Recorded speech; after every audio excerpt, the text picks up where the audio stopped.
નમસ્કાર દર્શક મિત્રો, તહેલકા સુપરફાસ્ટ ન્યૂઝમાં હું જીતેન્દ્ર ભાયણી આપનું હાર્દિક સ્વાગત કરું છું। રાજકોટમાં 11 કેજી ગાંજા સાથે પકડી પાડતી ભક્તિનગર પોલીસ। કુલ 1,70,100ના મુદ્દામાલ સાથે એક સગીરની ધરપકડ। પીઆઈ સરવૈયા સાહેબની બાદ નજરનો શિકાર બન્યા ગુનેગારો। રિપોર્ટર વિરેન ગણાત્રા। રિક્ષા ચોરને પકડી પાડતી ભક્તિનગર પોલીસ। ચોક્કસ બાતમીના આધારે વોચ રાખી ચોરને પકડી પાડતી ભક્તિનગર પોલીસ। 40,000ના મુદ્દામાલ સાથે આરોપીને દબોચી ભક્તિનગર પોલીસ। રિપોર્ટર વિરેન ગણાત્રા। ગુજરાતના સીએમ ભૂપેન્દ્ર પટેલે અંબાજી મંદિરમાં કરી પૂજા અર્ચના। ગુજરાત રાજ્યના મંત્રીઓ રહ્યા ખાસ હાજર। આગામી ચૂંટણી માટે માં અંબા પાસે માથું ટેકવતા સીએમ। રિપોર્ટર ઉમંગ કોટા। માં અંબાના દરબારમાં ગુજરાતના મંત્રીમંડળે ગાયા માના ગુણગાન। ભજન ગાવામાં ઓતપ્રોત ગૃહમંત્રી હર્ષભાઈ। માં તે માં બીજા વગડાના વાર। રિપોર્ટર ઉમંગ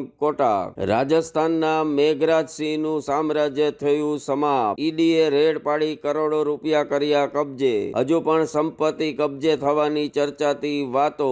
રિપોર્ટર ઉમંગ કોટા। અબુધાબીમાં મંદિરના ઉદ્ઘાટન સંદર્ભે પીએમ મોદીએ પથ્થર પર વસુધૈવ કુટુંબકમ કંડાર્યું। સંતો મહંતો અને જનતા સૌ કોઈ થયા મંત્રમુગ્ધ। મોદીની સોચ, મોદીના વિચારો તો જાણે લોકલાડીલા મોદીજી। રિપોર્ટર ઉમંગ કોટા। એલ્વિસ યાદવ કેસમાં થયો મસમોટો ખુલાસો। રેવ પાર્ટીમાં સાપના ઝેરનો ઉપયોગ। એફએસએલ રિપોર્ટમાં થયો ખુલાસો। એલ્વિસ યાદવ બરાબરનો ફિટ થશે ચર્ચાતો વિષય।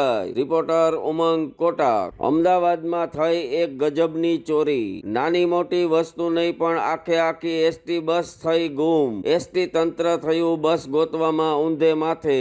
તંત્રની લાપરવાહી સાબિત કરતો કિસ્સો થયો દ્રશ્યમાન। રિપોર્ટર ઉમંગ કોટા। અંબાજી ગબ્બર પરિક્રમા મહોત્સવ દરમિયાન ઋષિકુમારો દ્વારા શ્લોકની અંતાક્ષરીનું આયોજન। આ અનોખી અંતાક્ષરી જોઈ સૌ કોઈ થયા મંત્રમુગ્ધ। રિપોર્ટર ઉમંગ કોટા। વડોદરામાં ગેંડા સર્કલ પાસે ચાલતી લારીઓ પુનઃ શરૂઆત। સામાજિક કાર્યકર કમલેશભાઈ પરમારની મહેનત લાવી રંગ। સામાજિક કાર્યકરે અનોખી રીતે કરાવી લારીઓની પુનઃ શરૂઆત। રિપોર્ટર હની ગાંધી।